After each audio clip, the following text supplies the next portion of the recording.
These 5 chilling stalker stories will leave you questioning the world around you and the people in it. From silent phone calls in the dead of night to mysterious figures lurking just out of sight, each tale reveals a terrifying reality where safety is an illusion. You'll hear about those who were followed, watched, and targeted in ways that will send shivers down your spine. As the tension builds with each story, you might find yourself glancing over your shoulder, wondering who could be watching you right now.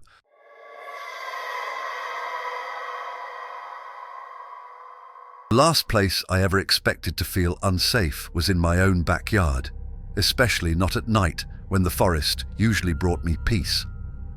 Growing up surrounded by towering pines and dense underbrush, the woods had always been a source of comfort, not fear, but that all changed one quiet autumn evening. It started small, so small in fact that I almost didn't notice it. I was sitting on my porch after dinner, the sky painted with streaks of orange and purple, sipping tea and listening to the soft rustle of leaves. Then, just as the last light disappeared behind the horizon, I saw it, a shadow, just at the edge of the forest, where the trees thinned out before meeting my backyard. I told myself it was probably a deer, or maybe one of the neighbor's dogs had wandered too far from home. But as the minutes ticked by, the shadow didn't move. It stood there, motionless, like it was watching. I squinted into the dark, trying to make out a shape, but it was gone before I could be sure I'd seen anything at all. The next morning, I stepped outside to find a trail of footprints in the dew-covered grass, leading from the forest to the side of my house. My stomach tightened as I followed them, stopping just short of my bedroom window. Whoever, or whatever it was, had been standing there, mere inches from where I'd slept soundly the night before. The next few days passed uneventfully, and I managed to convince myself it was all in my head. Maybe the footprints were from some teenager cutting through my yard as a shortcut, or maybe I'd imagined them entirely. But a week later, something else happened. I found a photograph on my porch. It wasn't in an envelope or tucked under the doormat, just a single glossy print lying face up on the wooden planks. My chest went cold as I picked it up. The picture was of me, sleeping. My bedroom, dimly lit by the soft glow of my nightlight, was unmistakable. The angle suggested it had been taken from outside the window. I dropped the photo like it had burned me, scanning the yard for any signs of movement. The forest loomed in the distance, silent and indifferent. That night, I locked every door and window, something I'd never felt the need to do before. As I crawled into bed, I kept the bedside lamp on, telling myself it was just for peace of mind. The whispers started 2 nights later. At first, I thought it was the wind, the way it sometimes swirled through the trees and created an eerie hum. But this was different. It was faint, almost imperceptible, like someone speaking just below the threshold of hearing. I pressed my ear to the wall, straining to make out words, but all I could hear was a low murmur, rhythmic and deliberate. It happened again the next night, and the night after that. I considered calling the police, but what would I say? That I'd found a single photograph and heard some noises in the dark. It wasn't exactly evidence. Still, the unease began to gnaw at me, and I found myself dreading sunset, the way the darkness seemed to bring the forest to life. Then came the night everything changed. It was a little after midnight when I woke up to the unmistakable sound of floorboards creaking. My heart slammed against my ribs as I sat up, scanning the room. The lamp cast long shadows across the walls, but nothing seemed out of place. That's when I saw it. A figure stood in the doorway, silhouetted against the faint light spilling in from the hallway. My breath caught in my throat as the figure took a single, deliberate step into the room. I don't know what possessed me to move, but adrenaline took over. I lunged for the baseball bat I kept under my bed and swung it wildly in the intruder's direction. The figure darted back into the hallway and I scrambled to my feet, chasing after them. They were fast, too fast. By the time I reached the back door, they were already disappearing into the woods, their shadows swallowed by the trees. The police came and searched the area, but found nothing. No footprints, No evidence of forced entry, nothing to suggest anyone had been there at all.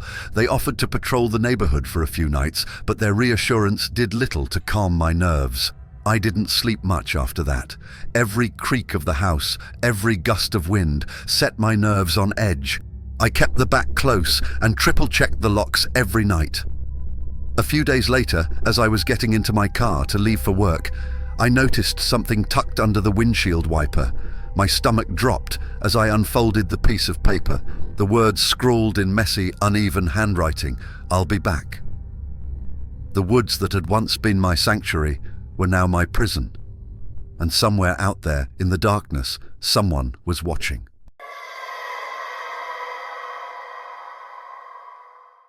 The day I moved into my new apartment, the landlord warned me to always lock the door at night. I didn't listen. I'd spent years living in places where locking doors wasn't a big deal. I grew up in a small town where people left their cars running while they ran errands. It just wasn't part of my routine. Besides, the building felt secure. It was old but sturdy, with thick walls and a heavy front door that required a key to enter. My unit was on the top floor, and the landlord had assured me there were only 2 other tenants, an older couple who kept to themselves and a young woman who worked long hours and was rarely home. The first few nights were uneventful. I'd moved in during the middle of a heat wave, so I spent most evenings unpacking while the windows stayed wide open, trying to catch even the smallest breeze. The place was charming in a creaky, vintage sort of way. The hardwood floors groaned underfoot, and the pipes rattled whenever I turned on the water, but it felt like home. Then, on the 4th night, I heard the footsteps. It started just after midnight, faint but distinct. I was lying in bed scrolling through my phone when I heard them overhead, slow, deliberate steps crossing the ceiling. At first, I didn't think much of it. The landlord had mentioned there was a storage unit above my apartment, and I assumed one of the other tenants was grabbing something, but the steps didn't stop. They paced back and forth for almost an hour before finally fading away. The next morning, I bumped into the landlord while taking out the trash. I mentioned the noise, and he gave me a puzzled look. "That storage unit is locked," he said. "Has been for years. No one's supposed to be up there." I shrugged it off. Maybe the old building was settling, or the sound was carrying from another apartment. But that night, the footsteps returned. The pacing became a nightly occurrence, always after midnight, always slow and deliberate, as though someone was carefully exploring the space above me. I tried to ignore it, but the noise was starting to fray my nerves. Then came the texts. It was a Saturday afternoon, and I was lounging on the couch in my pajamas when my phone buzzed. The message was from an unknown number. "Nice blue shirt." I froze. I was wearing a blue shirt. I glanced around the room, half expecting to see someone staring at me through the window, but the curtains were drawn. My heart raced as I typed back, "Who is this?" No response. A few hours later, another text arrived. "You should lock your door tonight." This time I called the landlord. He insisted the building was secure and that no one but the tenants had keys. "Probably just a prank," he said, though his tone didn't sound entirely confident. Things escalated quickly after that. I began noticing little things out of place. A coffee mug left on the counter when I was sure I'd put it in the sink. A picture frame slightly tilted on the wall. At first I thought I was imagining it, but then I came home one evening to find my front door slightly ajar. I stepped inside cautiously, calling out to see if anyone was there. The apartment was silent, but something felt off. My chest tightened as I noticed my desk drawers were open, papers scattered across the floor. I called the landlord again, insisting he'd change the locks. He promised to send someone over the next day. That night, I pushed a chair under the doorknob and slept with a heavy flashlight by my bed. The final straw came a few days later. It was nearly 2 a.m., and I'd just started to drift off when the footsteps overhead turned into heavy, purposeful stomps. My heart pounded as I lay frozen in bed, straining to hear. Then, the sound moved. It wasn't coming from above anymore. The footsteps were in the hallway. I grabbed my phone and crept to the closet, sliding inside and pulling the door shut. Just as the sound reached my apartment door, I held my breath, listening as the doorknob jiggled, then slowly turned. The door opened with a soft creak. From my hiding spot, I could see a shadow move across the room. The footsteps were heavier now, deliberate and slow, as though whoever it was knew I was there. "Emily?" a voice whispered. My blood turned to ice. They knew my name. The figure stopped just outside the closet. I could hear their breathing, shallow and uneven, inches from where I crouched. My fingers trembled as I dialed 911, praying they wouldn't hear the faint beeps of the keypad. "Please help," I whispered into the phone. "Someone's in my apartment." The operator kept me calm as I stayed hidden, clutching the flashlight like it was a lifeline. Minutes felt like hours, but eventually I heard the distant wail of sirens. The figure moved away, their footsteps retreating into the hallway. The police arrived and swept the building, but they didn't find anyone. They assured me the locks would be changed immediately and offered to stay until I felt safe. As they searched, one officer mentioned something that made my stomach drop. "We found the storage unit upstairs unlocked," he said. "Looks like someone's been staying up there for a while." Inside the unit, they found a sleeping bag, empty food wrappers, and a notebook filled with pages of cramped handwriting. My name was scrawled across the first page, followed by notes about my daily routine. What time I left for work, what time I came home, what I usually wore. The landlord apologized profusely, insisting he had no idea anyone had access to the storage unit. He replaced the locks and installed a security camera, but I couldn't shake the feeling that I was still being watched. I moved out a month later. Even now, I can't sleep without locking every door and window, and I still get a chill whenever I hear footsteps overhead. The thought that someone had been living so close, watching me for who knows how long, still haunts me. And I can't help but wonder, if I hadn't hidden in the closet that night, what would they have done?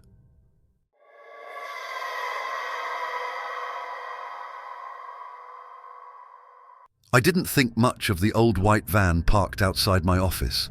That was until it started showing up everywhere I went. The first time I noticed it, it was parked across the street. It wasn't unusual for cars to idle in that area.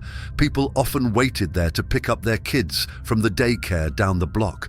But something about this van felt off. The windows were tinted too dark to see inside, and it had no company logo or license plate on the front, just a blank, nondescript exterior. I shrugged it off and headed to my car, telling myself I was being paranoid. The next night, I noticed it again. I had stayed late at work, finishing up a project, and by the time I left, the parking lot was nearly empty. As I walked to my car, I caught sight of the same white van parked under a flickering streetlight. This time, I couldn't shake the uneasy feeling creeping up my spine. The lot was usually quiet at this hour, and the van was parked in a spot that didn't make sense, far from the building, with no other cars nearby. I glanced over my shoulder a few times as I unlocked my car, but the van didn't move. Still, as I pulled out of the lot, I couldn't help but check my rearview mirror. For a few blocks, I thought I saw its headlights behind me, but then it turned off onto another street. By the third night, I knew something wasn't right.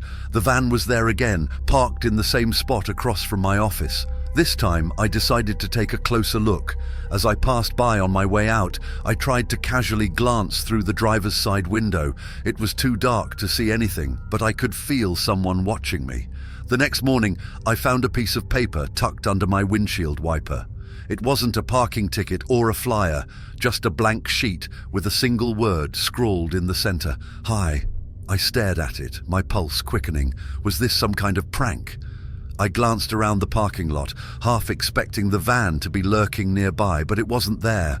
For the next few days, I tried to convince myself I was overreacting. Maybe it wasn't the same van. Maybe the note had nothing to do with it. But then I started seeing the van everywhere. At the grocery store, idling near my gym, even parked outside my best friend's house when I went to visit her. Each time it stayed at a distance, never close enough for me to confront whoever was inside. but I could feel their presence, like they were waiting for something. I finally told my friend about it one night as we sat in her living room. She tried to reassure me, saying it was probably just a coincidence. But then she paused, her brow furrowing. "Wait," she said. "You mean the white van parked down the street?" We both froze. I crept to the window and peeked through the blinds. Sure enough, there it was, partially obscured by shadows, just a few houses away. "Stay here," my friend said, grabbing her phone. She called the police, but by the time they arrived, the van was gone. The next few days were unbearable. I couldn't sleep, couldn't focus at work. Every time I saw a white van, my stomach churned with dread. Then, late one night, it happened. I was driving home from a friend's birthday party on a quiet stretch of road. It was one of those isolated routes with no streetlights, where the darkness feels almost suffocating. At first, I didn't notice the van behind me. It wasn't until it sped up, closing the distance between us, that I realized it was the same one. My hands tightened on the steering wheel as panic set in. I pressed on the gas, trying to put some space between us, but the van matched my speed. Its headlights loomed in my rearview mirror, blinding me. Then it swerved into the oncoming lane, pulling up alongside me as if trying to force me off the road. I slammed on the gas, my heart racing as I weaved back into my lane. The van honked loudly, its horn echoing through the empty night. I had no plan, no idea what to do. My phone was in my bag on the passenger seat, out of reach. All I could think about was getting somewhere safe. The flashing lights of the police station came into view like a beacon. I didn't hesitate. I veered into the parking lot, tires screeching as I pulled up to the front entrance. The van slowed, hesitating at the edge of the lot. For a moment, I thought they might follow me in, but then it sped off, disappearing into the night. I stumbled into the station, trembling as I told the officers what had happened. They took my statement and promised to patrol the area, but there wasn't much they could do without a license plate or a clear description of the driver. I went home that night, but I couldn't shake the feeling of being watched. Every noise, every shadow sent my heart racing. Weeks passed and the van didn't return. I started to relax, telling myself it was over. But then, one morning, I found something in my mailbox. It was a photograph of my car, taken from behind. Scrawled across the bottom in jagged handwriting were two words: "Next time." To this day, I have no idea who was behind the wheel of that van or what they wanted, but I can't drive alone at night without looking over my shoulder, wondering if they're still out there, waiting for another chance. What would you do if you noticed someone following you like this?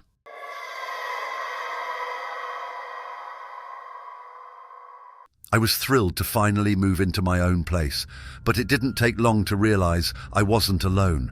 It had taken months to find the perfect apartment, small but cozy, with big windows that let in plenty of sunlight and a quiet neighborhood far from the chaos of the city. It felt like a fresh start, a chance to have my own space for the first time in years. The first night passed without incident. I unpacked a few boxes, made myself a celebratory dinner, and settled onto the couch to binge-watch a show.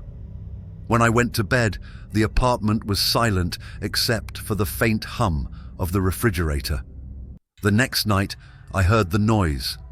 It was subtle at first. A faint creak of floorboards, like someone shifting their weight, followed by a soft thud. I sat up in bed, heart racing, straining to hear. But the sound didn't repeat itself, and I eventually convinced myself it was just the building settling. Over the next few days, the noises continued, always at night, always faint enough to make me question if I'd imagined them. One evening I was brushing my teeth when I heard it again, louder this time. A distinct shuffling sound, like something or someone was moving around. I stepped into the hallway and flicked on the light, but everything looked normal. Still, I couldn't shake the unease that was beginning to gnaw at me. Things started going missing. At first it was small things, a spoon here, a mug there. Then I noticed my food disappearing. I'd make a mental note of how much was left in a carton of milk or a loaf of bread, only to find it mysteriously depleted the next day. I started blaming myself. Maybe I wasn't as careful as I thought. Maybe I'd been eating more than I realized. but the excuses started to wear thin when I noticed other things. Lights left on that I was certain I'd turned off. Doors I'd closed, slightly ajar, an unfamiliar smell, faint but unmistakable like stale sweat and old clothes. The breaking point came one Friday night. I'd planned to spend the evening relaxing with a bottle of wine and a movie, but when I got home from work, I found the bathroom sink running. I froze in the doorway, staring at the steady stream of water. My skin prickled with fear. Someone had been here. That night, I decided to stay up and figure out what was going on. I turned off all the lights and sat in the living room with my phone clutched in one hand and a heavy flashlight in the other. It was nearly 2 a.m. when I heard it, the unmistakable sound of something moving in the attic.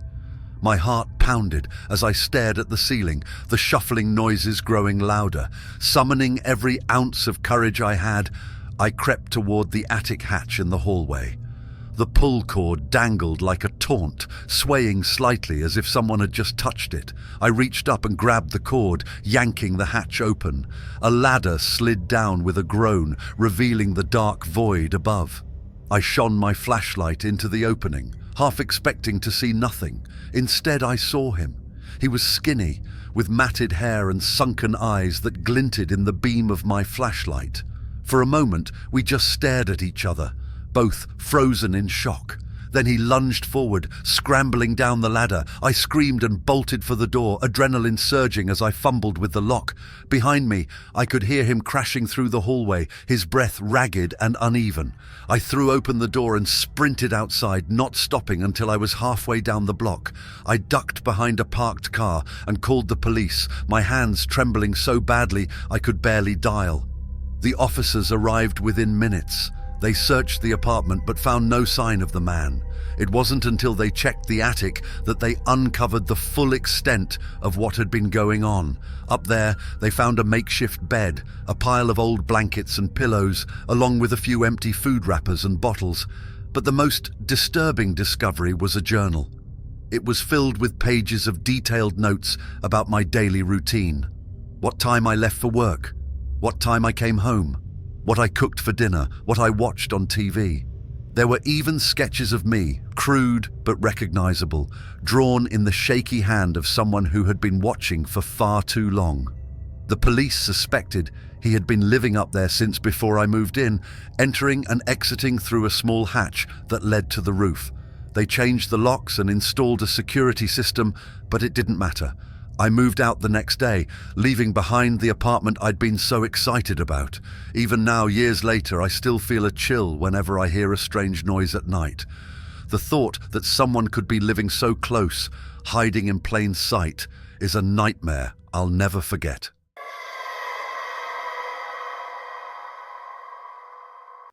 The calls always came at the same time every night, 3:17 a.m. They were silent but persistent. At first, I thought it was just a wrong number. It had happened before, a late-night call from someone who dialed the wrong area code or accidentally hit the redial button in their sleep. But when it happened 3 nights in a row, I started to feel uneasy. The first few times, I answered with a groggy, "Hello?" only to be met with complete silence on the other end. No background noise, no static, nothing. Just the faint, oppressive sensation that someone was there, listening. On the 4th night, I didn't bother answering. I let it ring until it stopped, only for it to start again a minute later. This time, when I picked up, I heard something different. Breathing. It was soft at first, barely audible but unmistakable. My skin prickled as I gripped the phone tighter. "Who is this?" I demanded. No response, just the steady, rhythmic sound of someone breathing. I slammed the phone down, my heart pounding in my chest. The next morning, I called my service provider and asked them to trace the number. They told me it was blocked, untraceable. They suggested changing my number, but I didn't want to go through the hassle. Instead, I bought a new phone with a loud, shrill ringtone, thinking it might make the calls less unsettling. It didn't. The calls continued every night, always at 3:17 a.m. At first, I tried to ignore them, letting them ring until the caller gave up. But then the whispering started. It was faint, like someone murmuring just below the threshold of understanding. I couldn't make out the words, but the tone was low and deliberate, as if they were reciting a ritual or a prayer. I started keeping a knife by my bed, even though I knew it wouldn't help against someone on the other end of the phone. Sleep became impossible. Every time I closed my eyes, I imagined the caller sitting somewhere in the dark, phone pressed to their ear, waiting. Then I started to feel it, the sensation that I wasn't alone. It started subtly, shadows in my peripheral vision, the feeling of being watched when I was home alone. One night, I was doing dishes when I glanced out the kitchen window and thought I saw a figure standing across the street, partially hidden behind a tree. I froze, squinting into the darkness, but the figure didn't move. It stood there, still and silent, until a car drove past, its headlights sweeping across the sidewalk. When the light hit the tree, the figure was gone. By the time I mustered the courage to check, there was no one there. I tried blocking the number. It didn't work.